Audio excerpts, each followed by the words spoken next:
Welcome. What is up? Welcome to the Mixer. I'm your host, RC. I am once again joined by the one, the only, the man from Idaho now, Jeff. How you doing, man? It's been too long, far too long. It has been far too long, but I'm doing great now. As you said, I don't know. I haven't listened to every podcast since I've been on, but I've listened to a few of them. But I'm in Idaho now. Bought a house out here.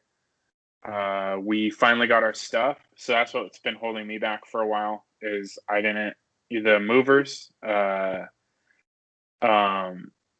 showed up about 2 weeks after they said they were going to. So we slept on air Man. mattresses for like the first 2 weeks. Rough times. Yeah, not terrible though. An air mattress, especially like if you get two of them and you get one and your significant other gets the other, it's not the worst situation. But man, it's not ideal. The air mattress industry has stepped up because I mean I don't know, they sell like queen size self-inflating. I have one that I take camping and Yep. I mean I almost get a better sometimes. It's it's kind of like a change. So anyway, yeah, not too terrible now, and especially them being able to self-inflate. Oh, it makes it so much better. That's just like you need for but putting that thing away is a bitch. You gotta like roll it up and jump on it and then fold it in certain ways, and like you gotta plan it out so you don't pinch the air, so the valve, and then it never fits back in the bag. It's You nailed that. Sand everywhere. There's just sand. Like you can be in the middle of a freaking mountain and you take it out indoors and then you're putting it away and you're like, where did this sand come from? Anyway, I did not envy you. But yeah, glad you're here. This is emergency pod, so not to pull away from the pleasantries that you are much owed. But San Diego's in a crisis. It is.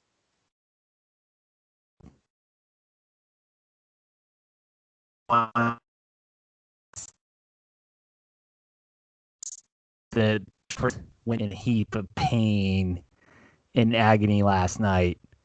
I mean, I don't know what else to say. There was he had the injury in spring training. I believe I talked about it in last week's episode. I need to go back and maybe clip that because I believe I expressed some concerns about his shoulder. And, he goes down. They're saying I mean, how do you pronounce this word, Jeff? Have you sublification? It sounds like an Incubus. It sounds like an Incubus album from the, from the late '90s. It's like, oh yeah, have you heard their new shit? Sublification. I could see but, that. Not the same good vibes. No, it's definitely not. And I've heard it as like a subluxation before. That's how I've heard it pronounced. Yeah. But yeah, for anyone that doesn't know, it's basically a shoulder dislocation or a minor dislocation where the shoulder like partially pops out.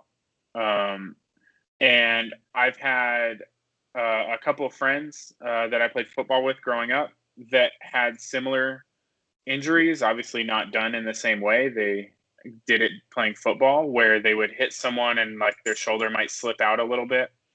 My understanding of this is that as long as he gets surgery, it should not necessarily be a long-term injury, in the sense of like it shouldn't last his whole career.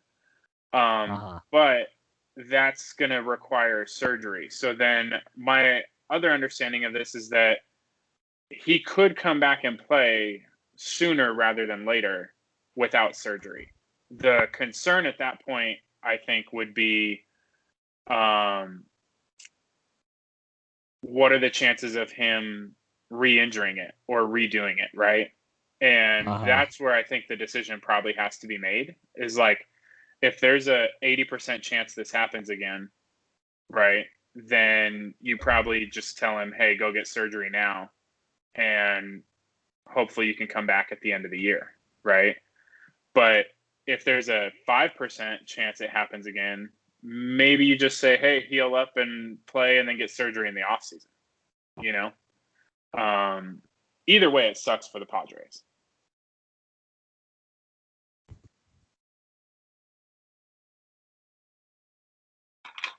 Yeah.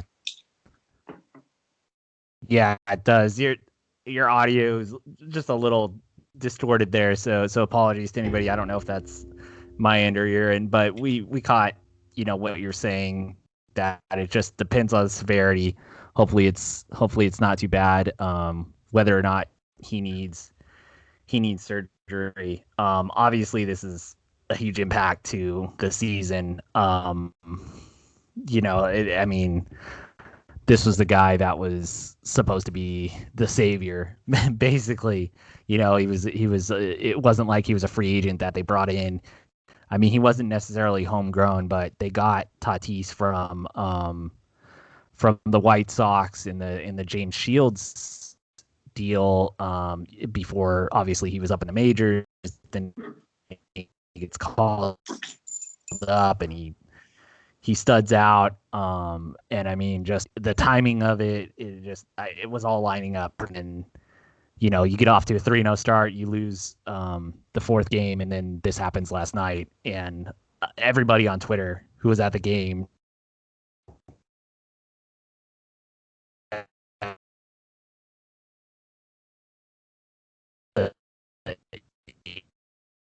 the air just got sucked out of the stadium.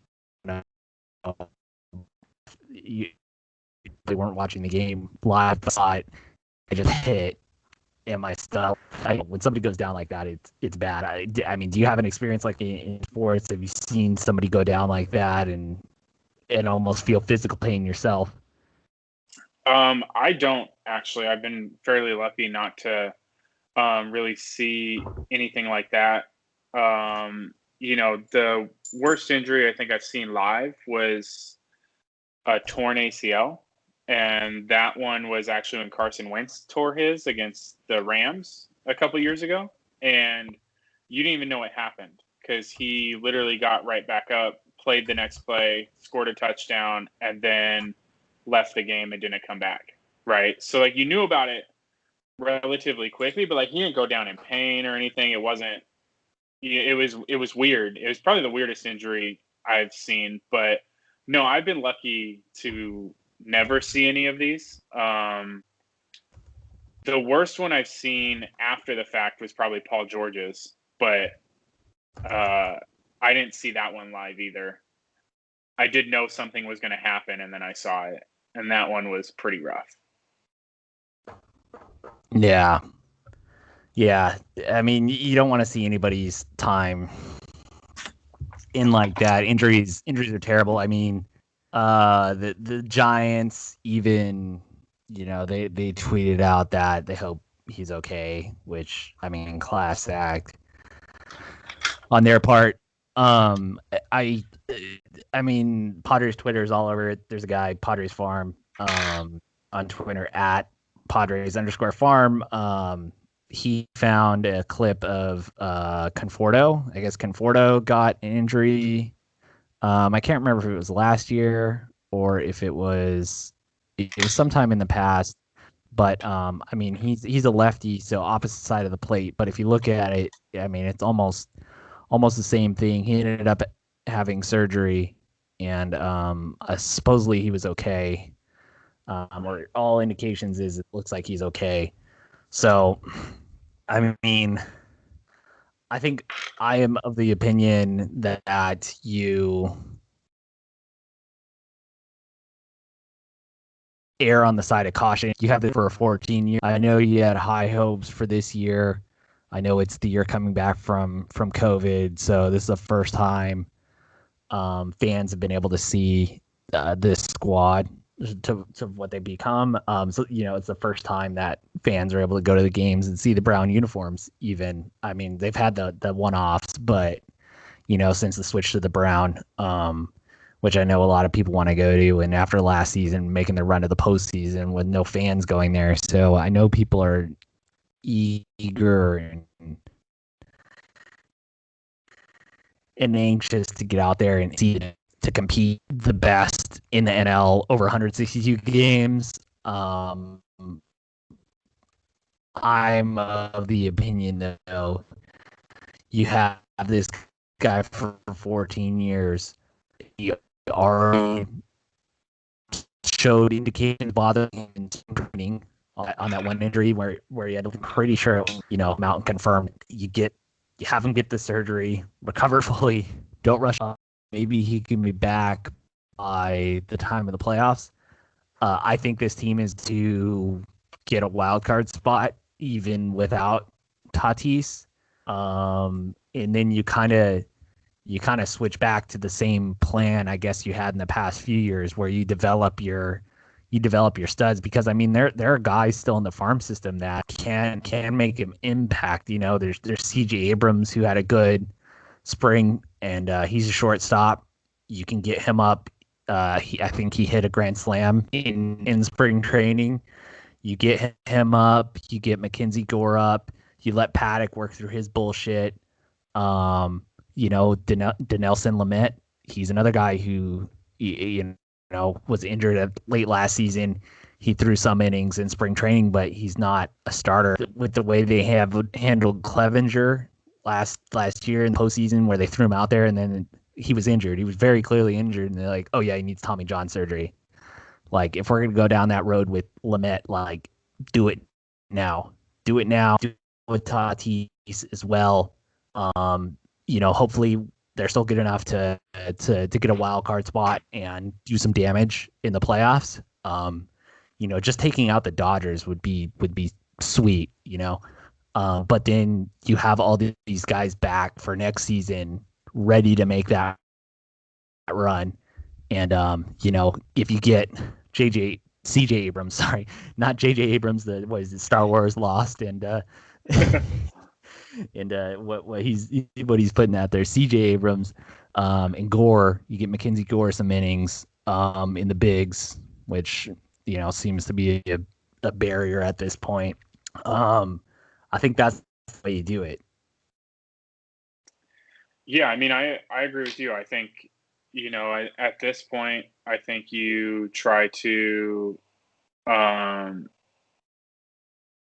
get the young guys going, right? Like, Don't worry about trading. You don't, one of our friends, I'm sure you saw it, Danny, talk about trading for Trevor Story from the Rockies or whatever. I didn't see that.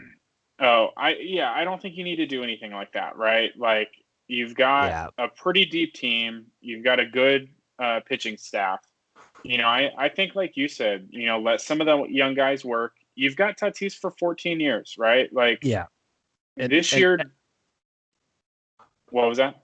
I was gonna say, and not to mention they signed Kim from the Korean League, KBO, right? They signed him. Yeah. He was a shortstop, kind of expecting, like, oh, there's going to be a DH slot, so we can, DH Tatis, Machado, like, rotate them around. But the Major League MLB did the MLB thing and did not do the freaking DH. And so you could slot him in there. He needs to get at bats in the majors as well to acclimate. So yeah, man, I feel you on.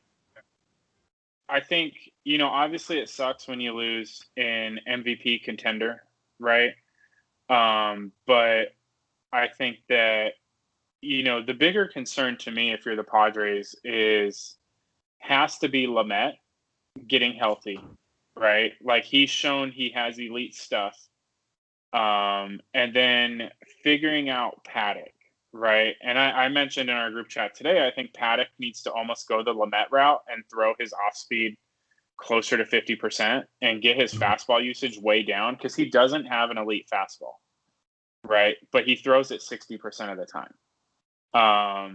His start the other day wasn't as bad as it seemed. When you look at some of the more advanced numbers, like, he wasn't hit all that hard.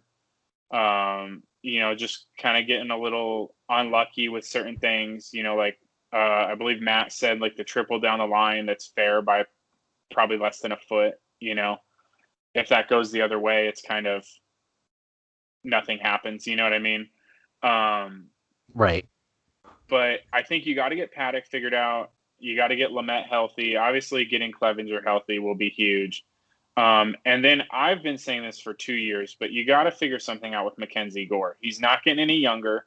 Not that he's old, don't get me wrong, but he's not he's falling down prospect ranking lists, right? In part because of his age, but also in part because of he hit AAA 2 years ago and then didn't get called up last year when there was no minor leagues, right? That to me is a huge red flag.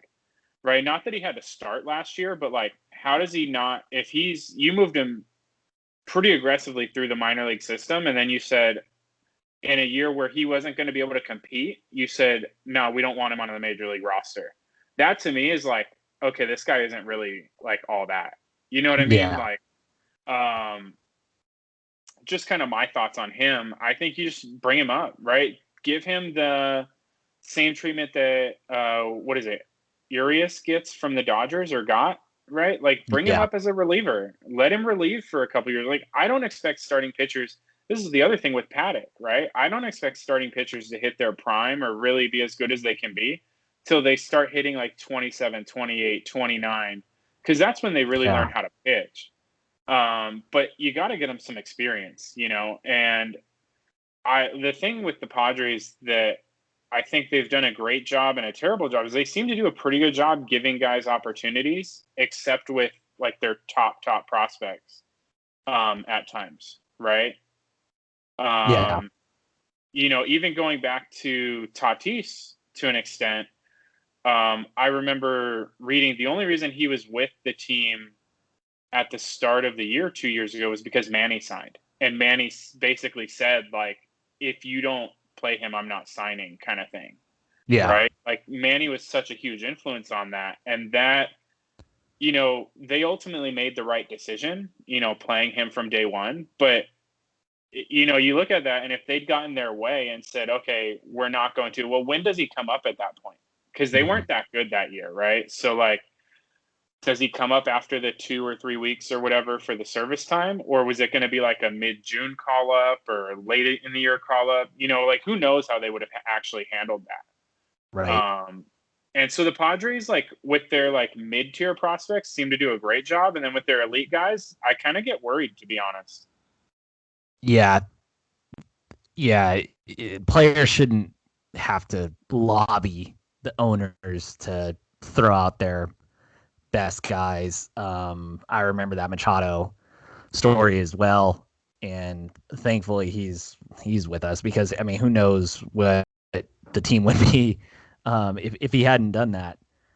But you're right, at a certain point collecting prospects is fun, right? And you always want to have that potential, but you don't want to be too it's almost like they're, I don't know if they're maybe afraid of the result, but I guess I kind of equate it to dynasty fantasy football. It's the closest comparison I can think of, where a lot of people, they want all these young guys and they want to stockpile draft picks, and they put such a high value on draft picks or youth, when there's no guarantee that that's going to pay off, So at a certain point, you need to find out what you got. You can't keep okay, 3 more years we're gonna be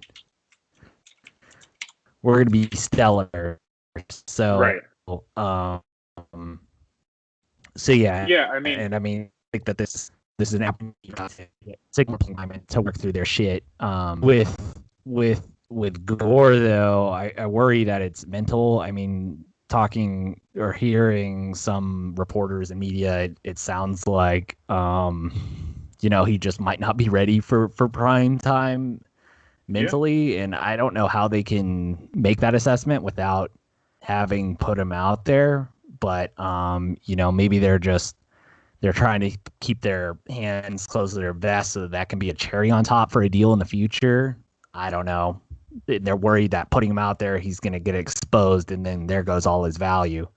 So Yeah, it's really weird to find the balance, but now's the I just time. think with Gore, like the further along we get with Gore, the more I think they should have just traded him for like Bauer or Syndergaard when they had the opportunity. Yeah. Yeah. Bauer could have won the Cy Young for the Padres instead of for the Reds. Yeah. I mean, who knows what negotiations were in the background? I haven't looked into those rumors or speculations fully, so I don't know how how much of a possibility it was. But I mean, reading the tea leaves, it did seem like possible. Especially Syndergaard. I remember Right. those talks being really, really heavily discussed. And I mean, there were some of the Padre insiders on Twitter have been kind of cagey about like some imminent huge deal that the Padres weren't done. And I mean, it's kind of sounded like maybe it was Yelich, or maybe because it was during the Brewers series that it was that these guys were kind of floating these cryptic, like, oh my God, type things. But that hasn't picked up any traction. So I'm Yeah. curious if it does now. This ownership group seems to be, chips on the table, all in, but you gotta get those. You gotta get Gore in there, and I mean, you mentioned the Dodgers and what they did with Urias, and I mean, just the way pitching is approached. Like, I don't know how you don't just roll them out there for a few innings. I mean, they had that the freaking high school movie bully out there, Weathers, right? The big dude who just freaking comes at you with 99-mile-an-hour gas and just is like, I mean, he just throws at those guys, man. He doesn't care. Yeah. He does not care, and he went 3 innings and looked freaking fantastic, man. I'm super excited for that guy. Like, I don't like, why not have a bullpen day? Throw in freaking, go for 3, that guy for 3, and then the closers for 3, and keep the starters fresh. I mean, I don't know. I'm not a freaking manager, and it seems like most of the managing nowadays is done by computer. That they just like see what the computer spits out, and then like, yep, that's I mean, we get these weird lineups every day. And supposedly that's because it's like, it's not like Tingler's doing it. It's just like they just plug the numbers in, and they're like, this is probably the optimal lineup for who's for what you got today, and they just go with it. And I mean, it worked pretty well last year. There were weird lineups all the time, and yeah, I mean, more often than not, it worked really well. So I can see them committing to it. Like, but anyway, I mean, there's a lot to think of there. So yeah, I mean, although the Tatis injury is freaking heartbreaking, I'm not completely depressed. Beating the Dodgers was going to be very tough this year. I think this team without Tatis can still be a wild card team, and all you got to do is punch that ticket, and then anything can happen. Yeah, especially with the type of rotation that they have, right? Like you got Darvish, Snell, if Lamet can stay healthy, right? I mean, you could even do in the playoffs, if you don't want Lamet to go deep, right, because of his arm issues. You throw Lamet for 5, right? Then you bring Paddock in as that like middle reliever. That kind of be an ideal setup, I think. And we've seen many times in baseball, once you get to the playoffs, pitching matters so much more than it does in the regular season, right? Mm-hmm. You can go 1, 2, 3 and just end a series like that. So I think that, once they get there, they have a chance. And you don't need to have, I mean, Tatis is great, but we've seen what happens when you're the best player in baseball on a shitty team with Mike Trout for the last like 8 years, right? Like, it doesn't matter how good you are offensively if the rest of the team doesn't do anything. So I think, as long as they get someone who's not a negative to replace Tatis, I think they'll be fine. Obviously won't be as exciting, but I think they'll still win enough to, Right. like you said, make the wild card, and maybe Tatis is back by then. Yeah. I mean, it didn't take long for him to make an impact getting back to first base. I mean, unfortunately, he hasn't been on base too much. I think he's gotten 2 hits. He got like a hit in game one, and then he got the home run, and like that was it. Or maybe, and then he's gotten walked a few times, I believe, to Tatis. But yeah, just anytime he's out there is electric. So I mean, we're talking like it's already a sure thing that he's gonna miss. We don't even know, but let's please err to the side of caution. And I mean, I hate to tell Potter fans to wait because we've already waited so long, but let's just be patient. We got some good pieces on the team. It's not over yet. Let's win the war, not this battle of April ball. So that is the official FCY Mixer stance. Do you have any other thoughts on baseball season so far? I know we had our fantasy draft that went into the wee hours of the night, possibly the morning there in Idaho, which apparently is a different time zone, which I don't get. Yeah, It was very it's weird. tilting. You changed the auction values. I had to adjust, and then nobody seemed to be paying the high prices that I thought the studs were going to go for. So I ended up with like $470 or $60 plus players, and then I had like no money for the rest of the auction. So it's just complete studs and duds. So I gotta work the waiver wire to be competitive, but it was fun at least. Yeah, I think so. I'll just give my philosophy. I'm thinking of starting a fantasy football league similar where like I change scoring or change something every year. And, I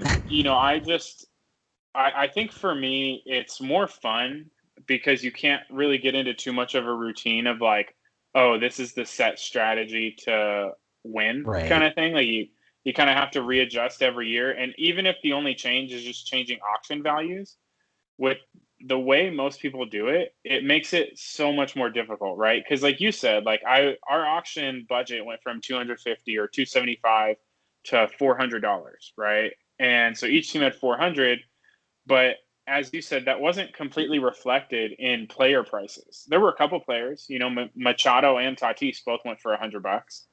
Mm-mm. But like Mike Trout, I think went for $10 more than he did last year or something like that, right? Like I it got wasn't. I got Mookie. I got Mookie for 60.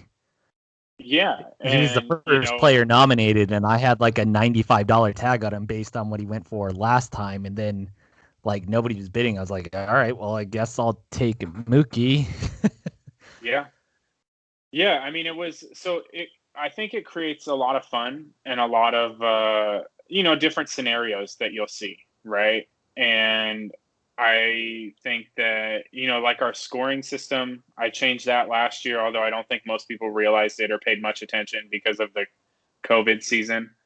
Yeah. Um, but I just think like switching things up, whether it's a big change or a small change, just makes it a little more fun, makes it a little more exciting, especially for baseball where people aren't as naturally invested as football, because football is just more popular. Yeah. Football's easier to play, right? Most fantasy baseball leagues, you're making changes every day. In ours, we make changes the one day a week, right? So it just really depends on your view and all that. But I enjoy it. I think most of you guys enjoy it. Um, but yeah, I mean, I don't really have much so far because it hasn't even been one matchup yet. We've been playing for a week or something like that. Mm-hmm. I will say that uh, my first opponent is getting a little bit lucky because I paid for one pitcher, and that one pitcher was Jacob DeGrom. And he missed his first start because their series got canceled due to COVID. Yeah, So I have gotten I've one start out Soto of him on the so other far. end. Yeah.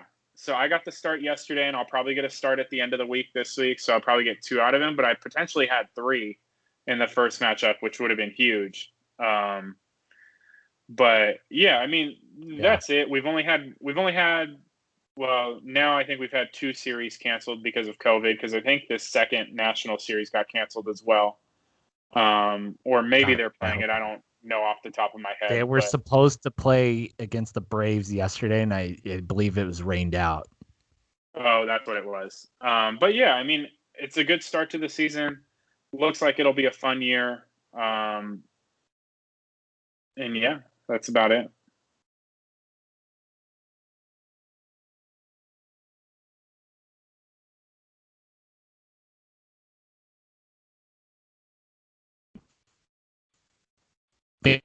Fingers crossed.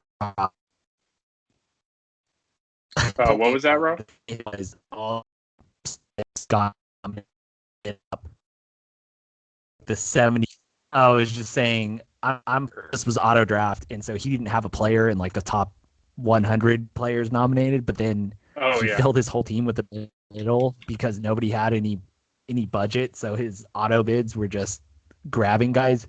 And last I checked last night, he was the he was the top scorer just with an auto draft team of all these yeah, mid-level serviceable guys. So I mean, hats off. He'll have fun managing his team, but I mean, I feel you there. I have Soto, Nationals, so I haven't gotten his production. I had Mad Bum, who was going to be a 3-pitch starter or three. starting He was going to pitcher. get 3 starts, and his first game, he got like gave up 6 runs, in like 4.5 innings or something, or 4 2/3 innings or something. So he got negative 18 points right off the bat.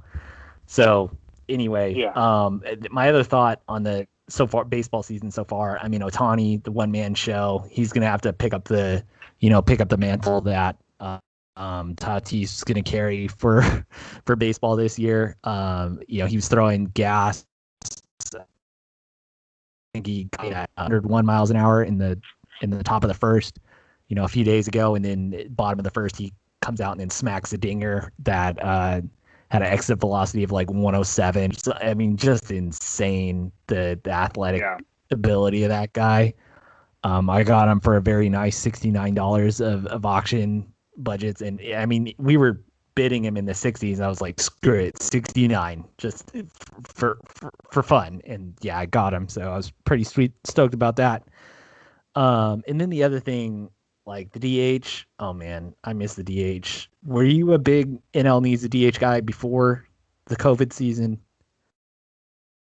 Um, I mean, yeah, I've never enjoyed seeing pitchers hit. They don't practice it. They don't put the time in. I think pitching quality probably gets better when pitchers only focus on that.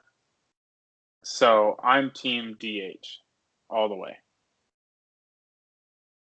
Up up until last year, I mean, I guess I didn't really have a strong opinion on it, but I think if you had to ask me about the NL, if they needed a DH, I would have said no. I would have said, nah, it's fine. I'm fine with the variance. Like maybe the AL does have a bit of an advantage come playoff time, but it didn't really bother me too much. But after last season and then switching to this year, when you have that pitcher, even the catcher coming 2 outs. So I mean, it feels like a different sport almost than the other format. So yeah, man, they need to get that ish out of there. We don't need to see freaking Yu Darvish standing in the box. I mean, it was fun seeing Musgrove go out there. I mean, shouts. I hate to shout out a Grossmont High alum, Alum. but yeah. But I mean, San Diego, so loyal to the soil, I suppose. El Cajon guy, I guess he can hit pretty well. and he drove some balls, didn't get a hit, but it'll be fun watching him hit, I suppose. And like it's always fun when Mad Bum gets a homer, and then obviously the Padres may have, if you believe the story, the legend that the Bartolo Colon homer off of James Shields is what got the owner, Seidler, I don't know the owner's name, to so angry to call up freaking Preller and say, get Shields out of here. And so they shipped Shields to the White Sox for Tatis because of that Bartolo Colon home run. So I mean, the NL not having a DH may you know may be the seed that was planted into this Padres right now. By the way, dude, I would pay a ridiculous amount of money for that freaking NFT of Cologne, of Bartolo hitting that home run. Like if I can invest like in one thing, I might swap all my Bitcoin for that moment. It's just Bartolo getting that home run. I mean, I could see that. It would be a solid impressive investment. I mean, you might be able to make that an NFT on your own. I suppose I could, but I'm just some dude. It's like FCY Mixer coin. You don't even have to do that. You could go on OpenSea and you can just create one. There we go. So Bartolo Colon NFT coming up. Don't sue me. I don't know what I'm talking about. So, but yeah, I mean, that's my thoughts on the season so far. We're 5 games into it. I tweeted last night that maybe the real 162-0 was the friends we made along the way. So I mean, we will always have 3-0, the 3-0 start for the brand until a very near and not so dear friend of ours decided to test out. It seems like curses are in our little circle. So yeah, man. You ready to get out of here for now? Now that we had our emergency vent session. I'm ready. I got to get back to work. All right. So we're gonna try to record Friday. That's the plan. Maybe some Formula One talk. We'll talk about Baylor winning the title briefly. NFL draft is coming, so I mean a lot of content. Hopefully we're gonna be able to get 2 in a week now. This is first pod on the new weapon here. I mean, check out our YouTube video. I forgot to mention all that at FCY Mixer on all social channels. I'm tweeting a lot more at FCY Mixer on Twitter. Get on Twitter if you're not on Twitter. And yeah, that's it. Let's get out of here. Oh, dude, I need PF Chang's. I mean, felt like I got my ass kicked last night. If there's any day I need PF Chang's, it's right now after that Tatis injury. I mean, I'm ready. All right. Be good, man. You Catch too. you soon. Sounds good.